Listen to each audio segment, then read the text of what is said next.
Okay fine. So rate of tax अपन ने पढ़ा, जो नोटिफिकेशन नंबर 3 2019 में न्यू रेट एप्लीकेबल है वो। तो अगर न्यू रेट में बात करूं, ओल्ड रेट को अगर मैं भूल जाऊं, तो न्यू रेट के हिसाब से अफोर्डेबल हाउसिंग स्कीम में रेट 1% है without ITC, non affordable housing scheme में रेट 5% है विदाउट आईटीसी। अगर आरईपी में कमर्शियल अपार्टमेंट है तो रेट 5% है, और आरईपी में कमर्शियल अपार्टमेंट है तो रेट 12% है। ये जो रेट अपन ने पढ़ा है वो excluding the value of land पढ़ा है, मतलब ये 2/3 रेट है, 1/3 अबेटमेंट अपन ने ऑलरेडी ली ली है। पुराने वाले प्रोजेक्ट्स में रेट था 8%, 12%, 12%। अफोर्डेबल में 8, नॉन अफोर्डेबल में 12 और कमर्शियल में 12%। तो ये अपन ने अभी तक डिस्कस किया। नेक्स्ट पार्ट बोलता है टैक्स ऑन वर्क्स कॉन्ट्रैक्ट। अब ये जो पॉइंट है ये किसकी बात कर रहा है? ये उसकी बात कर रहा है जो एलएनटी वाला बिल बना के देगा बिल्डर को। अभी तक जो अपन ने रेट पढ़ा वो रेट किसका पढ़ा था? जो बिल्डर बना के देगा बायर को। तो जब बिल्डर बायर को फ्लैट बेचेगा और अगर वो रेडी पोजेशन वाला फ्लैट है तो जीएसटी एप्लीकेबल ही नहीं होएगा, और अगर वो अंडर कंस्ट्रक्शन वाला फ्लैट है तो अंडर कंस्ट्रक्शन वाले फ्लैट में जो जीएसटी एप्लीकेबल होएगा वो रेट अपन ने पढ़ा 1%, 5% एंड सो ऑन। अगर एलएनटी वाले को बिल्डर ने कॉन्ट्रैक्ट दिया है तो एलएनटी वाले पे जो रेट ऑफ टैक्स आएगा वो क्या आएगा? तो गवर्नमेंट बोलता है कि अगर कंपोजिट सप्लाई है, अगर कंपोजिट सप्लाई है, अफोर्डेबल रेसिडेंशियल हाउस बना रहा है एलएनटी वाला, तो उसके लिए रेट ऑफ टैक्स 6% होएगा। इन लोग में ये तो कंपोजिट सप्लाई में, इसमें लैंड का कॉस्ट इंक्लूडेड नहीं होएगा। तो वर्क्स कॉन्ट्रैक्ट में वो 1/3, 2/3 वाला पॉलिसी नहीं आएगा। वर्क्स कॉन्ट्रैक्ट में पूरा का पूरा जो रेट है वो एप्लीकेबल होएगा। तो 6% प्लस 6% 12% आएगा अगर एलएनटी वाला अफोर्डेबल रेसिडेंशियल अपार्टमेंट्स बना रहे तो, और बाकी अगर वर्क कॉन्ट्रैक्ट है तो रेट ऑफ टैक्स 18% आएगा। तो वर्क्स कॉन्ट्रैक्ट के लिए रेट ऑफ टैक्स 12 और 18% दिया है। अगर अफोर्डेबल हाउसिंग के लिए बना रहा है तो 12%, नॉन अफोर्डेबल के लिए बना रहा है तो 18%। तो पॉइंट नंबर 5 मैं पढ़ रहा हूँ, composite supply of work contract as defined in 2119 of CGST Act 2017 other than those covered by item 1, 1A, 1B, 1C, 1D, 1E and 1F। मतलब ये 1F तक ऊपर बिल्डर वाले की बात कर रहा है। Supplied by way of construction, erection, commissioning, installation, completion, fitting out, repair, maintenance, renovation or alteration of an affordable residential apartment। Next point पे बोला है commencing on or after 1/4/2019, तो रेट ऑफ टैक्स 12% हो जाएगा एलएनटी पे, बाकी पे 9% मतलब 18% हो जाएगा। इसमें 1/3 और 2/3 वाला कॉन्सेप्ट एप्लीकेबल नहीं होएगा। Next point is very important, taxability of TDR, FSI and long term lease. अब इसके ऊपर एग्जेम्पशन है, प्लीज ध्यान से सुनना। इसी के ऊपर रिवर्स चार्ज मैकेनिज्म है, प्लीज ध्यान से सुनना। गवर्नमेंट ने क्या बोला कि एक कॉन्ट्रैक्ट किसके बीच में होएगा? लैंड ओनर के बीच में होएगा और बिल्डर के बीच में होएगा। जहां पे जो लैंड ओनर है वो बिल्डर को डेवलपमेंट राइट्स देगा, या तो एफएसआई देगा, या तो आप लोग को लॉन्ग टर्म लीज देगा, बराबर है एलटी देगा। तो इसके बदले जो बिल्डर है वो इसको कंस्ट्रक्शन करके देने वाला है। अभी सुनना ना, गवर्नमेंट बोलता है कि लैंड का वैल्यू सब्सटेंशियली वेरी हाई। तो जो लैंड ओनर ने टीडीआर ट्रांसफर किया और टीडीआर पे अगर जीएसटी आया, प्लीज अच्छे से सुनना, टीडीआर पे अगर जीएसटी आया और अगर बिल्डर रेट ऑफ टैक्स 1% और 5% पे कर रहा है, मतलब अफोर्डेबल में 1% न्यू रेट, अभी है ना पुराना वाला कॉन्सेप्ट भूल जाओ, सब अज्यूम करो अपन 1 अप्रैल 2019 के बाद कर रहा है। जो भी कर रहा है we are doing it for 1 April 2019।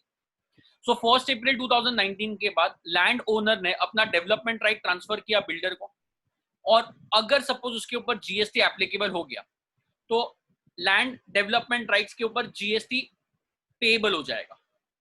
Promoter जो है जब वो फ्लैट बेचेगा अंडर कंस्ट्रक्शन वाला, तो रेट ऑफ टैक्स 5% बायर से लेगा, और जो 5% है वो विदाउट आईटीसी है। तो अगर 5% विदाउट आईटीसी है तो जो टीडीआर का क्रेडिट था वो अपने को नहीं मिलेगा। अगर टीडीआर का क्रेडिट नहीं मिला मतलब अपन अपने फ्लैट के कॉस्ट में ऐड करेगा, तो फ्लैट का कॉस्ट सब्सटेंशियली बढ़ जाएगा। तो इट इज बेटर कि जो पुराना रेट था 12% और 8% वाला विद आईटीसी, वो ऑप्शन बेटर था। मैं बिल्डर हूं, मैं अंडर कंस्ट्रक्शन प्रॉपर्टी बेच रहा हूँ, रेडी पोजीशन को भूल ही जाओ। मैंने 100 फ्लैट बनाया, 100 का 100 फ्लैट अंडर कंस्ट्रक्शन में बिक गया। मैंने जो 100 फ्लैट अंडर कंस्ट्रक्शन में बेचा है उसके अगेंस्ट मेरे को एक लैंड ओनर ने टीडीआर दिया होगा, डेवलपमेंट राइट्स दिया होगा। वो जो डेवलपमेंट राइट ट्रांसफर कर रहा है वो सप्लाई ऑफ सर्विसेज है, उसके ऊपर जीएसटी आना चाहिए। अगर उसके ऊपर जीएसटी एप्लीकेबल हुआ तो प्रमोटर उसका आईटीसी नहीं ले पाएगा, बिकॉज न्यू स्कीम में 5% टैक्स जो है विदाउट आईटीसी वाला। तो प्रमोटर मतलब जो बिल्डर है वो बोलेगा कि सर इधर रेट 5% रिड्यूस हो गया, पहले 12% था, बट सामने से पहले आईटीसी मिलता था टीडीआर पे, अभी आईटीसी नहीं मिलने वाला है। तो अगर मुझे आईटीसी नहीं मिलने वाला है तो मेरे लिए कॉस्ट बढ़ गया। कॉस्ट बढ़ गया मतलब रेट जो कम हुआ उसका कोई बेनिफिट ही नहीं है। तो गवर्नमेंट ने स्पेसिफिकली बोल दिया है कि जो भी बिल्डर लैंड ओनर से टीडीआर ले रहा है, मतलब लैंड ओनर जब टीडीआर ट्रांसफर करेगा और वो जो डेवलपमेंट राइट्स ट्रांसफर किया है ऐसे प्रोजेक्ट्स के लिए किया है जो अंडर कंस्ट्रक्शन प्रोजेक्ट है, तो वो टीडीआर एग्जेम फ्रॉम टैक्स है, उधर कोई जीएसटी एप्लीकेबल ही नहीं होएगा। तो अगर जीएसटी टीडीआर पे एप्लीकेबल नहीं हुआ तो आईटीसी का सवाल ही नहीं उठता है, तो कॉस्ट ऑफ फ्लैट नहीं बढ़ा because of GST on TDR. तो गवर्नमेंट बोलता है जो 5% है अभी effectively cost of flat reduce करेगा। मतलब अगर land owner development right transfer कर रहा है तो डेवलपमेंट राइट ट्रांसफर करने के लिए सप्लाई ऑफ सर्विसेज के हिसाब से उसके ऊपर टैक्स आना चाहिए। बट अगर ये डेवलपमेंट राइट इन लोग ने ऐसे कंस्ट्रक्शन के लिए किया है जो रेसिडेंशियल प्रॉपर्टी का कंस्ट्रक्शन है, और रेसिडेंशियल प्रॉपर्टी कंस्ट्रक्ट जो हो रहा है वो कैसे हो रहा है, अंडर कंस्ट्रक्शन है, तो टीडीआर पे टैक्स नहीं आएगा। बिल्डर जो है फाइनल कंज्यूमर से 5% लेगा, दैट्स इट। मतलब अगर मैं बायर हूं और मैंने अंडर कंस्ट्रक्शन में फ्लैट बुक किया तो डेवलपमेंट राइट पे टैक्स नहीं आया, सीधा बिल्डर जो मेरे से फ्लैट ले बेचेगा उसके ऊपर 5% आएगा। बट अगर मैं रेडी पोजीशन में फ्लैट बेच रहा हूं, मैं बिल्डर हूं और मैं रेडी पोजीशन में फ्लैट बेच रहा हूं, तो रेडी पोजीशन वाला बिल्डर जब फ्लैट बेचेगा तो जीएसटी एप्लीकेबल नहीं होएगा, because ready position is sale of land and building.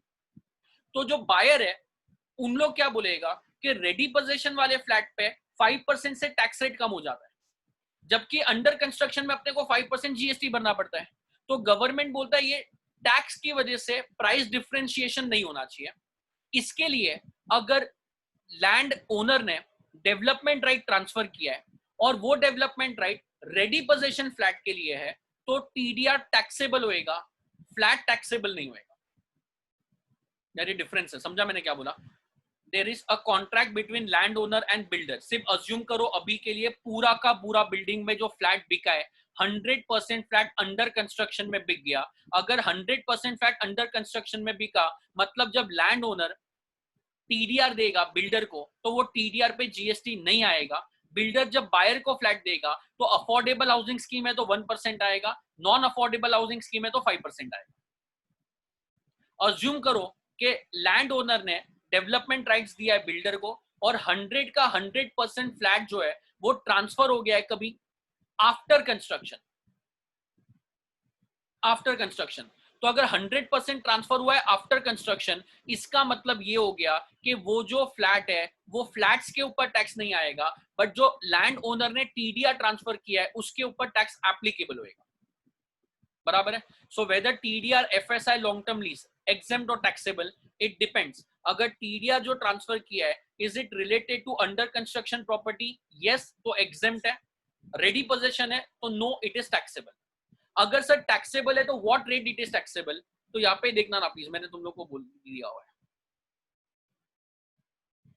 Government बोलता है कि टैक्सेबल तो नॉर्मल रेट पे होएगा। नॉर्मल रेट मतलब 18% without the land, sorry with land, मतलब इफेक्टिवली 12% होएगा विदाउट लैंड। मतलब अपने डेफिनेशन में TDR will be taxable at 12% अगर अबेटमेंट ले लिया तो, या तो 18% अगर अपन ने अबेटमेंट नहीं लिया तो। बराबर है?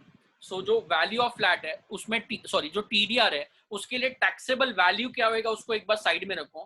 टीडीआर पे जो टैक्स रेट है वो क्या है, 18% या तो 12%। अभी के लिए याद रखो 12% टीडीआर पे इफेक्टिव रेट ऑफ टैक्स है।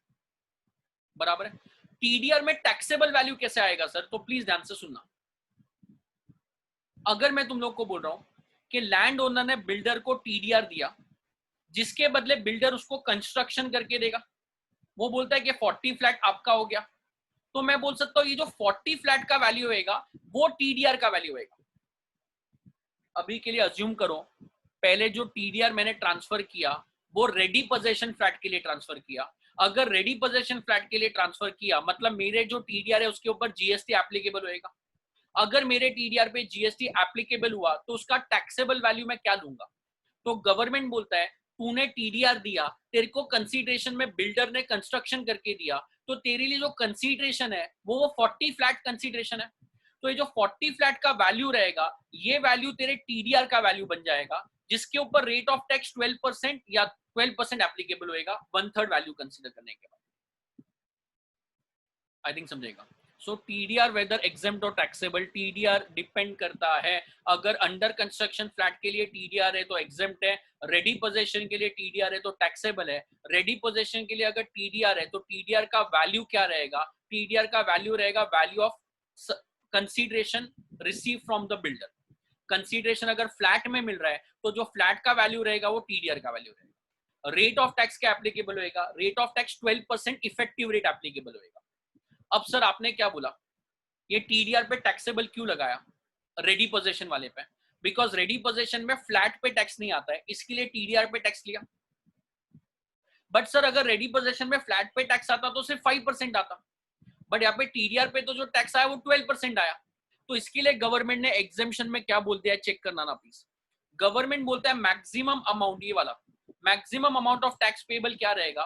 Tax payable as above shall not exceed 1%, वो 0.5 हो जाएगा, of the value in affordable residential apartment and 5% of the value in case of residential apartment other than affordable residential apartment remaining unbooked on the date of issuance of completion certificate or first occupation।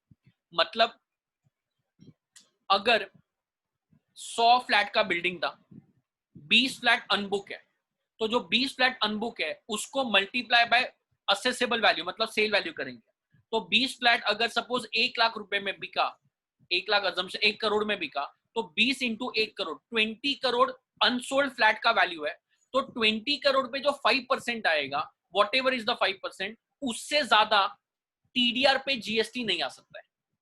सम कराऊंगा तो एकदम crisp clear हो जाएगा। अभी सिर्फ इतना समझना, TDR पे टैक्स इसके लिए लिया बिकॉज अंडर कंस्ट्रक्शन फ्लैट पे जीएसटी आता है, तो टीडीआर पे जीएसटी नहीं आएगा। रेडी पोजीशन में फ्लैट पे जीएसटी नहीं आता है तो टीडीआर पे आएगा, नहीं तो ये गवर्नमेंट बायस्ड हो जाएगा। रेडी पोजीशन पे टैक्स है, रेडी पोजीशन पे टैक्स नहीं है, और अंडर कंस्ट्रक्शन पे टैक्स है, तो गवर्नमेंट ने दोनों को पार पे लाने के लिए दोनों पे टैक्स ले लिया है। एक जगह पे फ्लैट पे आता है, एक जगह पे टीडीआर पे आता है। अगर टीडीआर पे टैक्स आया तो रेट ऑफ टैक्स जो है वो 12% है, बट जो फ्लैट के ऊपर टैक्स आता है वो तो 5% आता है, नॉन अफोर्डेबल होएगा तो। सो गवर्नमेंट बोलता है कि जो टीडीआर पे टैक्स आएगा वो 12% आएगा, बट ये जो टीडीआर पे जो टैक्स आया it should not exceed 5% of unsold flat. 5% of unsold flat मतलब अगर बिल्डर जो टैक्स भरता वो 5% ऑफ असेसेबल वैल्यू भरता, तो वो जो टैक्स आएगा उससे कम या उतना 12% हो सकता है, उससे ज्यादा नहीं हो सकता है। आई थिंक समझेगा मैं क्या बोलना चाह रहा हूँ, बराबर है। सो मैं बोल सकता हूँ ये जो फॉर्मूलाज है वो इग्नोर करना, नहीं तो समझेगा नहीं। वेदर तीन, मैं आपको लोगों को वापस से बोल रहा हूँ, देयर आर 3 कॉन्ट्रैक्ट। पहला कॉन्ट्रैक्ट है लैंड ओनर और बिल्डर के बीच में, दूसरा कॉन्ट्रैक्ट है कॉन्ट्रैक्टर और बिल्डर के बीच में, तीसरा कॉन्ट्रैक्ट है बिल्डर और बायर के बीच में। जो बिल्डर और बायर के बीच में कॉन्ट्रैक्ट है उसमें अगर अंडर कंस्ट्रक्शन प्रॉपर्टी है तो जीएसटी एप्लीकेबल है, रेडी पोजीशन है तो जीएसटी एप्लीकेबल नहीं है। अंडर कंस्ट्रक्शन में अगर अफोर्डेबल हाउसिंग स्कीम है तो रेट ऑफ टैक्स 1% आएगा, और अगर अफोर्डेबल हाउसिंग स्कीम नहीं है तो रेट ऑफ टैक्स 5% आएगा। वेदर आरआरईपी प्रोजेक्ट होएगा या आरईपी प्रोजेक्ट होएगा, रेसिडेंशियल में रेट सेम है, कमर्शियल में रेट अलग है। कमर्शियल अगर आरआरईपी में तो रेट ऑफ टैक्स 5% है, आरईपी में तो रेट ऑफ टैक्स 12% है। आई थिंक इतना समझा है। ये बिल्डर और बायर के बीच में का कॉन्ट्रैक्ट था। एलएनटी और बिल्डर के बीच में जो कॉन्ट्रैक्ट है, एलएनटी और बिल्डर के बीच में जो कॉन्ट्रैक्ट है, वहां पे अगर अफोर्डेबल हाउसिंग स्कीम का कंस्ट्रक्शन है तो एलएनटी 12% टैक्स चार्ज करेगा, और अगर other than affordable housing scheme है तो 18% चार्ज करेगा। थर्ड एग्रीमेंट जो है लैंड ओनर और बिल्डर के बीच में, लैंड ओनर टीडीआर एफएसआई या लॉन्ग टर्म लीज दे रहा है, तो जो टीडीआर एफएसआई और लॉन्ग टर्म लीज दे रहा है उसका असेसेबल वैल्यू क्या होएगा? उसका असेसेबल वैल्यू होएगा जो 40 फ्लैट कंस्ट्रक्शन करके दिया उसका जो वैल्यू है वो असेसेबल वैल्यू ऑफ टीडीआर हो जाएगा। उसके ऊपर टैक्स एप्लीकेबल नॉट एप्लीकेबल तो इट डिपेंड्स। अगर अंडर कंस्ट्रक्शन प्रॉपर्टी है तो टीडीआर पे टैक्स नहीं आएगा, रेडी पोजीशन प्रॉपर्टी है तो टीडीआर पे टैक्स आएगा। टीडीआर पे रेट ऑफ टैक्स कितना है? 12% रेट ऑफ टैक्स है। बट अगर 12% टैक्स कैलकुलेट करेंगे तो ये जो 12% का जो जीएसटी है it should not exceed 5% of unsold flat. वो कैसे कैलकुलेट होएगा मैं बताऊंगा। अभी तक अपन ने क्या अज्यूम किया कि 100 फ्लैट्स है, 100 के 100 फ्लैट अपन ने या तो अज्यूम किया अंडर कंस्ट्रक्शन है, या तो 100 के 100 फ्लैट अपन ने अज्यूम किया ये रेडी पोजीशन है। अगर 100 के 100 फ्लैट अंडर कंस्ट्रक्शन या रेडी पोजीशन नहीं है, 100 में से 20 फ्लैट रेडी पोजीशन है, 20 फ्लैट 80 फ्लैट अंडर कंस्ट्रक्शन है, तो अपन प्रोपोर्शनेट बेसिस पे एग्जेम्पशन या टैक्सेबिलिटी कंप्यूट करेगा। कैसे कंप्यूट करेगा मैं पहले सम में बताऊंगा, फिर ये फॉर्मूला समझाऊंगा। तो ये फॉर्मूला जो मैंने लिख के दिया हुआ है उसको एक बार इग्नोर करना, बिकॉज ये फॉर्मूला अभी समझना बहुत डिफिकल्ट है। जब सम कराऊंगा तो अपने आप automatically step by step clear होता रहेगा। इतना पॉइंट समझा? तो ये जो है टीडीआर, ये टीडीआर और एफएसआई के लिए एग्जेम्पशन है। सेम एग्जेम्पशन नीचे गवर्नमेंट ने दिया हुआ है, लॉन्ग टर्म लीज के लिए भी सेम है। तो ये तुम लोग को पढ़ने का है, मैंने सब कंबाइन करके बता दिया है। Everything else is remaining exactly same. सिर्फ लॉन्ग टर्म लीज गवर्नमेंट भी प्रोवाइड करता है, इसके लिए गवर्नमेंट ने उसको अलग से फॉर्मूला में डाल दिया। Okay, now the point is TDR taxable or not? TDR will be taxable अगर वो TDR ready possession flat के लिए है तो TDR will be taxable। अगर TDR taxable है तो गवर्नमेंट बोलता है कि लैंड ओनर इंडिविजुअल भी होता है यार। सो अगर इंडिविजुअल लैंड ओनर है तो उन लोग को जीएसटी भरने बोलेगा, वो सब मगजमारी होएगा। इससे अच्छा हम लोग ने रिवर्स चार्ज मैकेनिज्म एप्लीकेबल कर दिया है, और रिवर्स चार्ज मैकेनिज्म में हम लोग ने बोला है कि बिल्डर अगर टीडीआर टैक्सेबल है तो टीडीआर पे टैक्स तुम लोग को भरने का है under reverse charge mechanism. So if TDR FSI long term lease ready position वाले फ्लैट के लिए तो वो टैक्सेबल है, और टैक्स जो पे करने वाला आदमी है वो प्रमोटर टैक्स भरेगा, लैंड ओनर टैक्स भरने वाला नहीं। इसके बाद मैंने पढ़ाया था मैक्सिमम अमाउंट टैक्स कितना पे करने का है, या तो 12% पे करो या तो 5% of unsold flat whichever is lower पे करो। What is time of supply in this case? तो टाइम ऑफ सप्लाई मतलब टीडीआर पे टैक्स कभी आने वाला है। अगर अनसोल्ड फ्लैट है तो अनसोल्ड फ्लैट कभी मालूम पड़ेगा? जब कंप्लीशन सर्टिफिकेट अराइज होएगा तभी। तो टैक्स लायबिलिटी अराइज होएगा at the time on the date of completion certificate और first occupancy whichever is earlier. I नहीं समझेगा। सो टैक्स भरने का कौन से डेट पे है? टैक्स अपने को टीडीआर ट्रांसफर किया वो डेट पे इमीडिएटली नहीं भरने का है। अपन टैक्स तभी भरेगा जब फर्स्ट ऑक्यूपेंसी या कंप्लीशन सर्टिफिकेट मिलेगा whichever is earlier. I think समझेगा। Long term lease exactly same है, तुम लोग को रीड करने का है, मैं नहीं करा रहा हूँ। ये जो टेबल है बहुत इंपॉर्टेंट है, बट मैं करा नहीं रहा हूँ बिकॉज तुम लोग को कंफ्यूजन होएगा। तो इसके लिए मैं पहले सम करा रहा हूँ, और सम के थ्रू तुम लोग को ये टेबल अपने आप सब ऑटोमेटिकली समझ जाएगा। बराबर है? सो अभी तक जो मैंने पढ़ाया वो 3 एक्सपेक्ट्स मैंने तुम लोग को पढ़ाया। पहला एक्सपेक्ट लैंड ओनर और बिल्डर के बीच में टीडीआर पे टैक्स कैसे आएगा। सेकेंड पॉइंट बिल्डर और एलएनटी के बीच में टैक्स कैसे आएगा। थर्ड पॉइंट बिल्डर और बायर के बीच में टैक्स कैसे आएगा। अभी तक मैंने सिर्फ रेट ऑफ टैक्स पढ़ाया है और एग्जेम्पशन पढ़ाया है। इतना पॉइंट क्लियर है? Okay fine.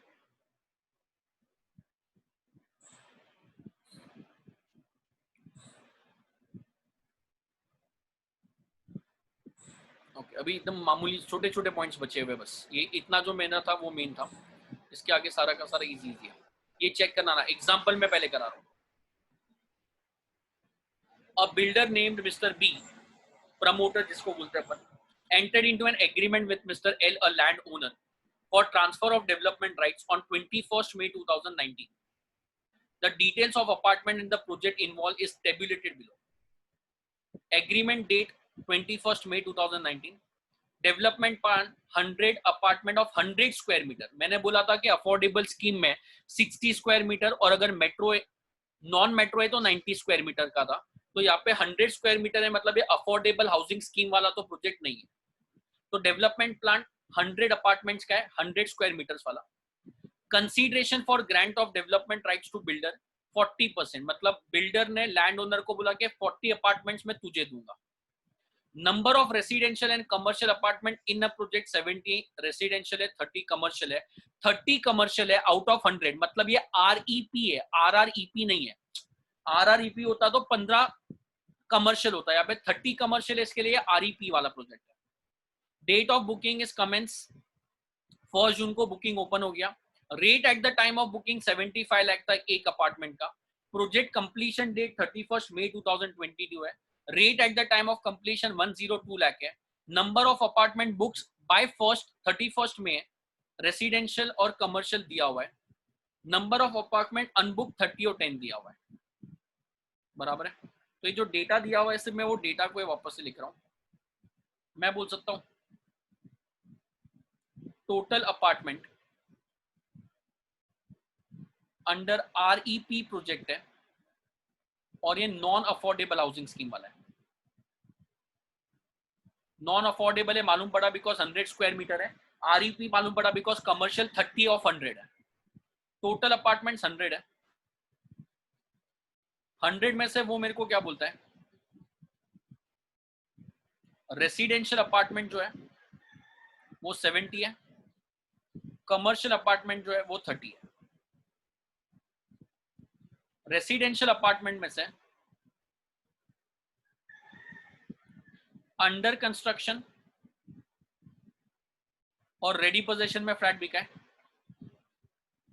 यहां पे भी अंडर कंस्ट्रक्शन और रेडी पोजीशन में फ्लैट बिका है। कितना फ्लैट अंडर कंस्ट्रक्शन और रेडी पोजीशन में बिका है, तो यहाँ पे देखो ना लिखा हुआ है रेट पॉइंट नंबर आई में number of apartment bye 31st में, तो 31st में कंप्लीशन का डेट है, उसके पहले रेसिडेंशियल 40 और कमर्शियल 20 बिक गया था, तो इसमें से 40 अंडर कंस्ट्रक्शन है तो ऑब्वियसली 30 रेडी पोजीशन होएगा, और यहाँ पे 20 कमर्शियल अंडर कंस्ट्रक्शन है तो 10 रेडी पोजीशन होएगा, बराबर है। तो ये मैंने सम का समरी बना के दे दिया है। टोटल अपार्टमेंट जो 100 है उसमें से 40 अपार्टमेंट जो है लैंड ओनर को जाएगा as a consideration for TDR, तो बोला कि TDR के बदले आप 40 अपार्टमेंट ले लेना एंड सो ऑन। तो अभी है ना मैं ऐसा बोलूंगा तो चलेगा, सिर्फ टैक्सेबिलिटी ऑन TDR निकालने का है।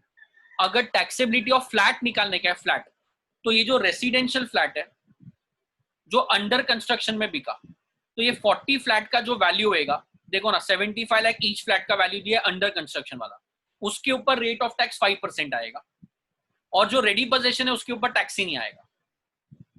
कमर्शियल अपार्टमेंट है REP प्रोजेक्ट है तो rate of tax under construction वाले पे 20 आएगा, रेडी पोजीशन वाले पे नहीं आएगा। तो अगर तुम लोग को सब में ये पूछेगा कि बिल्डर बायर से क्या रेट लेने वाला है, रिपीट करूं ना प्लीज, क्या बोला, बिल्डर बायर से क्या रेट लेने वाला है, तो बिल्डर बायर से जो रेट लेने वाला है रेसिडेंशियल में 40 फ्लैट मल्टीप्लाई बाय 75 लाख उसके ऊपर 5% आएगा, बिकॉज ये अफोर्डेबल स्कीम नहीं है, और 30 फ्लैट्स के ऊपर टैक्स ही नहीं आएगा बिकॉज वो रेडी पोजीशन है।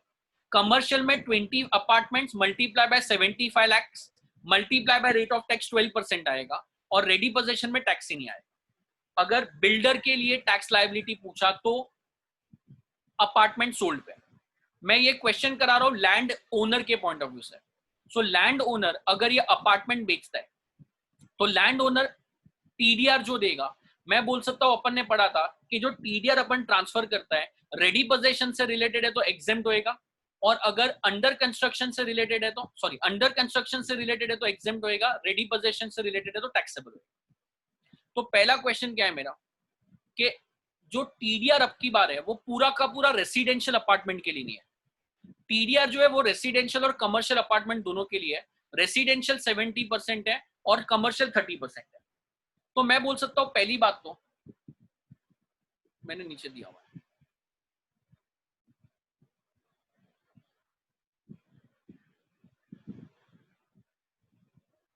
व्हाट इज एग्जेम्प्ट या टैक्सेबल को भूल जाओ, what is taxable value of TDR।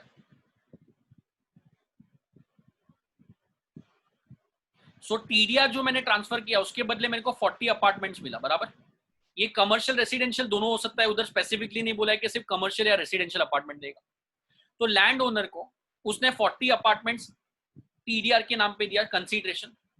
अब जब मैंने TDR ट्रांसफर किया तो पहले TDR ट्रांसफर होएगा फिर बिल्डिंग बनेगा, तो एट द टाइम जब TDR ट्रांसफर हुआ तो असेसेबल वैल्यू क्या लूं, तो असेसेबल वैल्यू रहेगा 75 लाख ईच, 75 लाख ईच, बराबर है। Why sir 75 lakh? बिकॉज जब अपन ने टीडीआर ट्रांसफर किया था तब प्रॉपर्टी रेडी नहीं था, तो अंडर कंस्ट्रक्शन में फ्लैट का वैल्यू 75 लाख का था, तो टीडीआर का वैल्यू भी पर अपार्टमेंट 75 लाख कंसीडर होएगा।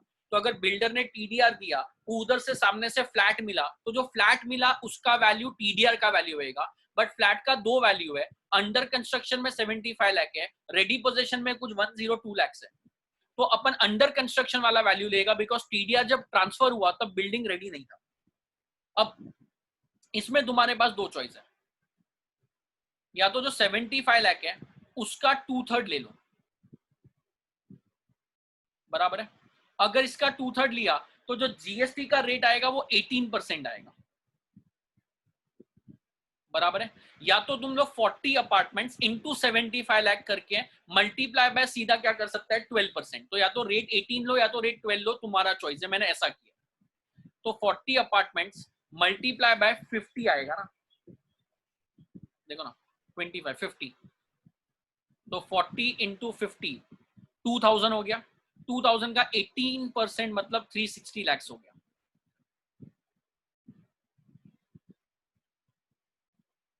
ये टोटल जीएसटी है, टोटल जीएसटी, बराबर है। सो मैं बोल सकता हूँ टोटल जीएसटी अपने को 360 लाख पे करने का टीडीआर पे। बट सर ये जो 360 लाख का जो जीएसटी है वो तो रेसिडेंशियल और कमर्शियल दोनों के ऊपर है, तो इसमें से to the extent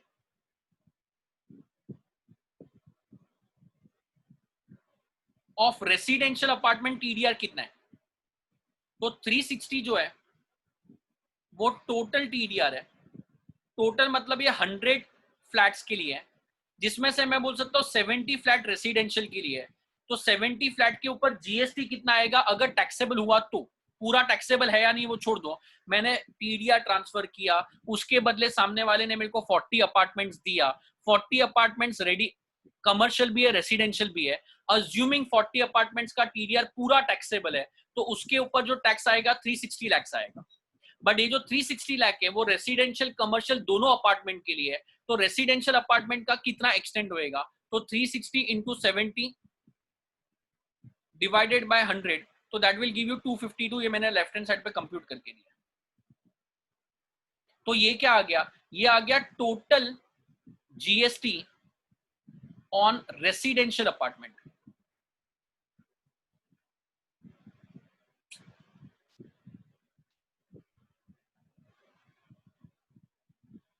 total GST on residential apartment, बराबर है। एग्जाम्पल समझेगा तो ऊपर वाले फॉर्मूले समझेंगे, नहीं तो फॉर्मूला कुछ भी समझने वाला नहीं है। वापस से मैं रिपीट कर रहा हूँ, अज्यूम करो कि जो टीडीआर है वो पूरा टैक्सेबल है, तो मैंने डेवलपमेंट राइट ट्रांसफर किया, मेरे को 40 फ्लैट कंस्ट्रक्ट करके मिला। 40 फ्लैट जब मेरे को कंस्ट्रक्ट करके मिला तो वो टाइम पे प्रॉपर्टी अंडर कंस्ट्रक्शन था, तो अंडर कंस्ट्रक्शन फ्लैट का वैल्यू 75 लाख का था, तो 75 लाख रुपीज असेसेबल वैल्यू हो गया टीडीआर का। But 75 lakh include cost of land, तो 2/3 वैल्यू लेंगे अपन अपार्टमेंट का, तो एक अपार्टमेंट का वैल्यू 75 लाख है, उसका 2/3 वैल्यू 50 लाख हो जाएगा। 50 lakh into 40 apartment, 2000 crore rupees, 2000 lakh rupees अपने टीडीआर का वैल्यू है, जिसके ऊपर रेट ऑफ टैक्स 18% आएगा, 360 लाख। 360 लाख सारे फ्लैट्स के लिए, रेसिडेंशियल एंड कमर्शियल दोनों के लिए। उसमें से रेसिडेंशियल कितना है, तो रेसिडेंशियल 70 आउट ऑफ 100, तो मैंने 70 आउट ऑफ 100 करके रेसिडेंशियल पे 252 निकाल दिया। अब प्लीज समझना ना, to the extent of unbook residential apartment, ये जो 252 आया वो तो टोटल रेसिडेंशियल अपार्टमेंट का टीडीआर है ना, बट टोटल रेसिडेंशियल अपार्टमेंट का टीडीआर टैक्सेबल नहीं होता है। टीडीआर वही रेसिडेंशियल अपार्टमेंट पे टैक्सेबल होता है जो रेसिडेंशियल अपार्टमेंट अनसोल्ड है, अगर सोल्ड है तो एग्जेम्पशन में चले जाएगा। तो ये जो अपन ने जीएसटी निकाला 252, ये 252 मैं बोल सकता हूँ टोटल रेसिडेंशियल अपार्टमेंट, मतलब ये 70 अपार्टमेंट के लिए, जिसमें से अनसोल्ड अपन ने ऊपर चार्ट बनाया है, अनसोल्ड 30 था ना, रेडी पोजीशन वाला 30 था, ये वाला 30। तो मैं बोल सकता हूँ इधर अगर मेरे को 250 टू 70 अपार्टमेंट का है, तो 30 अपार्टमेंट्स का जीएसटी जो है अनसोल्ड वाले पे है तो 252 इंटू 30 डिवाइड बाय 70 करके दिया है क्या मैंने?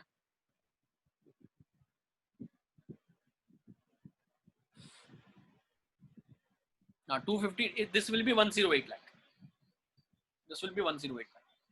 मतलब मैं ऐसा बोलेगा तो चलेगा, 108 lakh is taxable TDR, because ये जो टीडीआर है वो एट्रीब्यूट किसको हो रहा है? ये जो टीडीआर है वो एट्रीब्यूट हो रहा है अनसोल्ड फ्लैट को। तो अगर टीडीआर अंडर कंस्ट्रक्शन होता तो एग्जेम्प्ट होता, ये अनसोल्ड है इसके लिए वो टैक्सेबल है।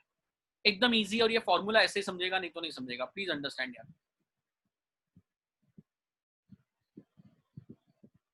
लास्ट टाइम मैं रिपीट कर रहा हूँ, मैं बहुत बार रिपीट कर रहा हूँ, मुझे मालूम है, बट प्लीज सुनना। अगर मैंने टीडीआर ट्रांसफर किया, उसके अगेंस्ट मेरे को 40 अपार्टमेंट वो कंस्ट्रक्ट करके दे रहा है।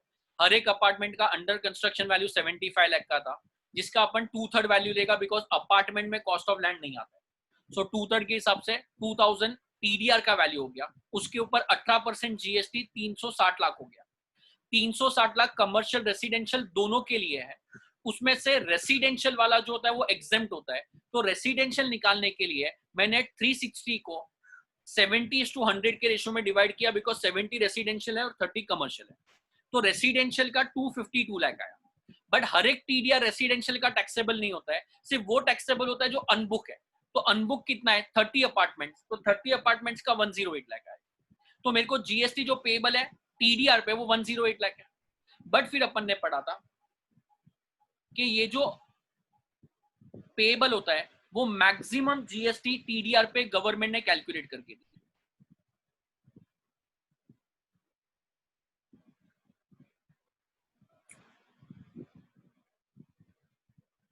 मैक्सिमम जीएसटी टीडीआर पे गवर्नमेंट ने क्या बोला था कि जो टीडीआर पे जीएसटी आएगा that will be maximum 5% of 30 flats. 30 flats मतलब जो अनसोल्ड है। जो अनसोल्ड फ्लैट है वो अपन ने कितने में बेचा था? बिल्डर ने चेक करना ना। अनसोल्ड फ्लैट 102 लाख में जा रहा है। अनसोल्ड फ्लैट अगर 102 लाख में जा रहा है, मतलब 30 फ्लैट्स इंटू 102 लैक्स बराबर है। प्लीज समझिए क्या, यहाँ पे देखो ना, मैक्सिमम लिमिट मैंने दिया हुआ है। तो अनबुक फ्लैट का लिमिट 102 लाख है, बराबर है उसका 2/3 में लूंगा, दैट इज कितना हो गया? 2/3 लूंगा तो 102 लाख का 2/3 68 लाख। तो 30 residential apartment multiply by 68 lakh, मतलब बिल्डर बायर को ये फ्लैट 2040 में देगा। अगर बिल्डर बायर को 2040 में देता तो उसके ऊपर रेट ऑफ टैक्स 5% आता। 5% मतलब 102 लाख आने वाला है। मतलब मैं इधर जो कर रहा हूं, maximum 5% of 30 flats into 10 flat, इसका 2/3 वैल्यू लूंगा। तो ये 5% ऑफ 30 इंटू 102 का 2/3 जो है 108 लैक्स आया। नहीं, कितना आया था? 102 लैक्स, सॉरी। ओके, ये वाला जो पॉइंट मैंने कैलकुलेट किया है वो लैंड ओनर के पॉइंट ऑफ व्यू से नहीं है, उसको भूल जाओ। एक बार अज्यूम करो कि टीडीआर का कॉन्सेप्ट ही नहीं है। अगर जो 30 अनसोल्ड फ्लैट है उसके ऊपर बिल्डर टैक्स लेता, एक्चुअल में टैक्स नहीं आता है, बट अगर बिल्डर टैक्स लेता तो कितना लेता? तो 30 फ्लैट 102 लाख रुपए में बेचा है, तो 30 इंटू 102 मल्टीप्लाई बाय फ्लैट का वैल्यू 2/3 है, अबेटमेंट मिलता है 1/3 का, उसके ऊपर बिल्डर 5% टैक्स लेता, तो बिल्डर 102 लाख टैक्स लेता। अपन ने क्या किया, जो टीडीआर अनबुक फ्लैट है उसके ऊपर जो टैक्स निकाला वो 108 है। बट अगर बिल्डर बायर से टैक्स लेता तो मैक्सिमम 102 लेता, तो टीडीआर पे भी मैक्सिमम 102 ही टैक्स आने वाला है। तो मैं बोल सकता हूं tax on TDR, tax on TDR जो अनसोल्ड फ्लैट है 108 था, मैक्सिमम टैक्स गवर्नमेंट के हिसाब से जो है वो 102 है। तो अपने पास 6 लाख रुपए का गवर्नमेंट बोलता है एग्जेम्पशन तुम लोग को मिल जाएगा। तो जो टीडीआर जो है जो अंडर कंस्ट्रक्शन फ्लैट के लिए था वो तो एग्जेम्प्ट ही है, प्लस ये 6 लाख रुपया और एग्जेम्पशन तुम लोग को मिल जाएगा। मतलब अगर मैं तुम लोग को ऐसा बोलूं तो चलेगा, टोटल टीडीआर इसके ऊपर जीएसटी कितना था? 360 लाख। टोटल पे 360 लाख था, उसमें से एग्जेम्प्ट कितना हो गया? तो ये जो 70 फ्लैट है वो रेसिडेंशियल है 252 लाख, बराबर है। 252 लाख जो है वो टोटल रेसिडेंशियल पे है, बट टोटल में से कितना टीडीआर टैक्सेबल है टू द एक्सटेंट ऑफ अनबुक, तो एक्चुअली तो 102 टैक्सेबल है। 108 अपन ने निकाला, बट अपन टैक्स तो मैक्सिमम 102 भरेगा। तो अगर मैं लैंड ओनर की बात करूं, प्लीज थोड़ा सा अच्छे से सुनना, तो लैंड ओनर क्या बोलेगा, total tax on TDR residential plus commercial दोनों मिला के 360 आया था, बराबर है। इसमें से मेरे को एक्चुअल में कितना टैक्स भरने का है, तो टीडीआर टू द एक्सटेंट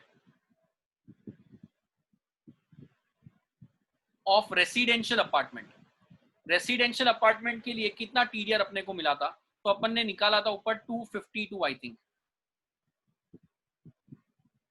252 बराबर है।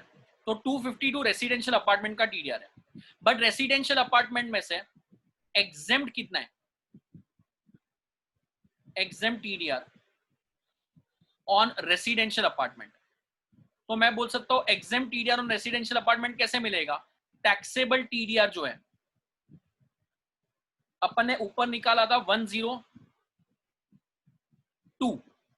अनसोल्ड वाला, टोटल था 252, उसमें से 102 जो है वो मैं बोल सकता हूँ टैक्सेबल है, तो एग्जेम्प्ट टीडीआर जो होगा माइनस करके मैं निकाल सकता हूँ 150 आ जाएगा। तो टैक्सेबल टीडीआर कितना हो जाएगा 102, बराबर है। तो टोटल टीडीआर 360 था, कमर्शियल और रेसिडेंशियल को मिला के टोटल टीडीआर 360 में से रेसिडेंशियल का पार्ट 252 था, 252 जो रेसिडेंशियल का पार्ट था उसमें से मैं बोल सकता हूँ 150 अपन ने एग्जेम्पशन ले लिया, मतलब रेसिडेंशियल पे टैक्स 102 आएगा। 360 में से अगर मैं 252 माइनस करूं तो ये दोनों का जो डिफरेंस रहेगा मैं बोल सकता हूँ वो कमर्शियल टीडीआर हो गया।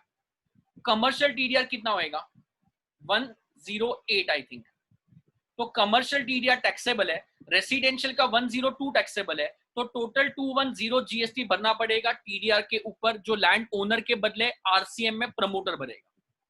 तो ये लास्ट वाला पॉइंट देखो ना, मैंने 210 कैलकुलेशन करके दिया, बराबर है।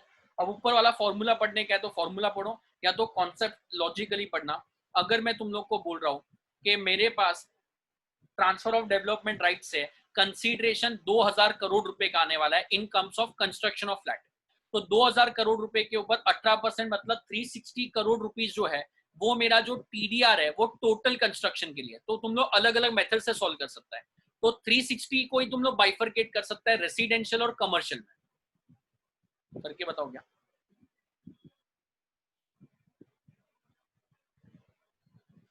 Tax on total TDR, on total TDR अपन ने ऊपर कैलकुलेट किया 360 लाख,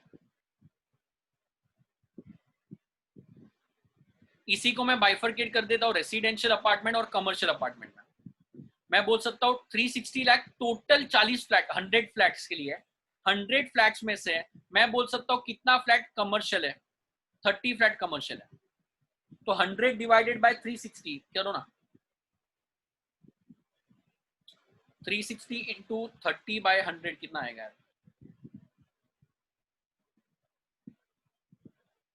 तो 36 3 6 18, तो 108 ये टैक्सेबल टीडीआर हो गया कमर्शियल, एकदम सिंपल टर्म में, बराबर है। तो टोटल टीडीआर पे टैक्स था 360 जो अपन ने 40 फ्लैट के हिसाब से निकाला, 360 मल्टीप्लाई बाय मैं ऐसा बोलूंगा तो चलेगा कमर्शियल अपार्टमेंट 30 आउट ऑफ 100, तो 108 फुल्ली टैक्सेबल है। तो TDR to the extent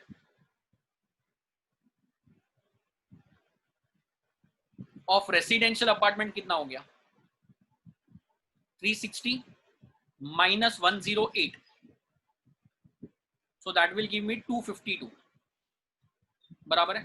so 252 का टीडीआर रेसिडेंशियल अपार्टमेंट के लिए, बट क्या हर एक रेसिडेंशियल अपार्टमेंट का टीडीआर टैक्सेबल है, नहीं, इसमें से TDR for unsold flat, unsold flat taxable है, and TDR for under construction flat exempt है, बराबर है। अनसोल्ड फ्लैट कितना था, सो 252 सिर्फ रेसिडेंशियल के लिए, मतलब 250 टू 70 अपार्टमेंट्स के लिए, मल्टीप्लाई बाय अनसोल्ड कितना था, शायद देखो ना कितना था, अनसोल्ड अपार्टमेंट 30 था, 30, तो 252 इंटू 30 बाय 70, 252 इंटू 30 बाय 70, ये 108 आएगा, बराबर है। बट 108 जो है वो फुल्ली टैक्सेबल नहीं होता है, इसमें मैक्सिमम जीएसटी कितना आएगा, बिल्डर अगर फ्लैट बेचता तो 30 फ्लैट बिल्डर अगर बेचता तो एट द रेट 102 पर अपार्टमेंट बेचता, उसका अबेटमेंट अपन 2/3 लेगा, और इसके ऊपर बिल्डर जो फ्लैट बेचता तो रेट 5% लेता, मतलब मैं बोल सकता हूँ 102 मैक्सिमम जीएसटी है, तो अपन 102 भरेगा। तो 252 में से 102 अगर अपन भरेगा तो बैलेंस जो हो जाएगा कितना हो जाएगा, 150, आई थिंक एग्जाम हो जाएगा, बराबर है। तो 102 टैक्सेबल है और 108 कमर्शियल का टैक्सेबल है, सो 210 टोटल टैक्सेबल आ जाएगा ऑन टीडीआर। अगर बिल्डर और बायर के बीच में एग्रीमेंट है तो ऐसा मगजमारी नहीं है, बिल्डर और बायर के बीच में एग्रीमेंट है तो 75 लाख रुपीस पर अपार्टमेंट है, उसका मल्टीप्लाई बाय अपन जो भी 2/3 करेंगे, उसको multiply by unsold flat ready position वाले से मल्टीप्लाई करेंगे 70 या जो भी था, और सीधा रेट अप्लाई करेंगे। तो बिल्डर और बायर में अंडर कंस्ट्रक्शन पे टैक्स आएगा, रेडी पोजीशन पे नहीं आएगा। अंडर कंस्ट्रक्शन पे रेसिडेंशियल पे 5% आएगा, कमर्शियल पे 12% आएगा, वो अपन मल्टीप्लाई करके कर लेगा। ये सिर्फ मैंने क्वेश्चन टीडीआर के पॉइंट ऑफ व्यू से बताया, बिकॉज टीडीआर इंपॉर्टेंट है और वो कैलकुलेशन थोड़ा डिफिकल्ट है। सो टीडीआर में एग्जेम्प्ट कितना है मैंने बताया, टैक्सेबल कितना है मैंने बताया, जो 210 टैक्स है वो प्रमोटर पे करेगा अंडर रिवर्स चार्ज मैकेनिज्म, बराबर है। So this is how to compute exemption and tax liability in case of TDR and RCM in case of TDR, I think समझेगा। तो ये जो चार्ट है अगर तुम लोग को कॉपी करने का, ये वाला, बराबर है। ऊपर वाला पॉइंट जो मैंने लिखा है वो तो मैंने आंसर में दे ही दिया है, अगर ये शॉर्ट समरी चार्ट फॉर्म में कॉपी करने का है तो यू कैन कॉपी दिस, वही सेम क्वेश्चन का आंसर है। अगर तुम लोग को समरी फॉर्म में कॉपी करने का है तो करना, नहीं तो जरूरी नहीं।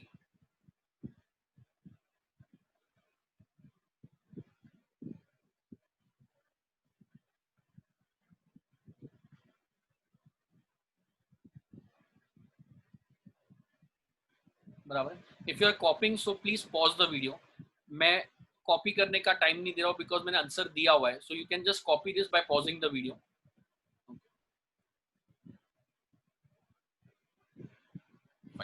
फिर नीचे मैंने समरी दिया है जो एफएक्यू से मैंने उठाया है, तो जो अपने सीबीआईसी ने एफएक्यूज रिलीज किया था वो मैं तुम लोग को नेक्स्ट क्लास में बताऊंगा, एकदम इजी इजी यस नो वाले आंसर है।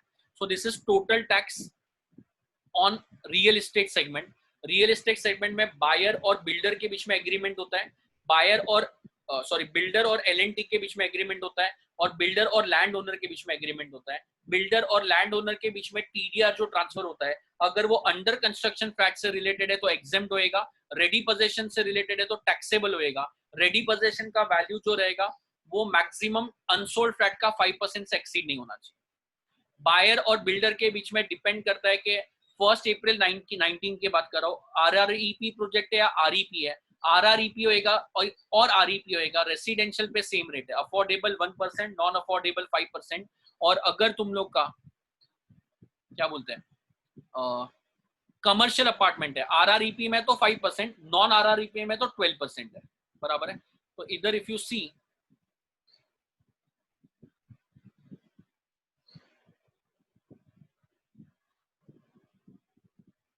बराबर है, तो ये कमर्शियल अपार्टमेंट टैक्सेबल अपन ने ऑलरेडी 12% पे ले लिया है, बिकॉज इधर 360 मैंने इधर से उठाया, 360 इधर से उठाया। 12% मतलब 18 को 2/3 से मल्टीप्लाई करो या तो वैल्यू को 2/3 से करो। तो यहाँ पे मैंने 18 लिया है, इसके लिए यहाँ पे 2/3 वैल्यू में मल्टीप्लाई किया। अगर 18 को 2/3 से करते तो रेट कमर्शियल पे 12% ऑटोमेटिकली आता था, बराबर है। तो दैट वाज टैक्सेबिलिटी, और उसका आरसीएम मैंने बताया है। और एफएक्यूज जो है वो अपन आगे बढ़ेंगे नेक्स्ट क्लास के अंदर, वो एकदम इजी है।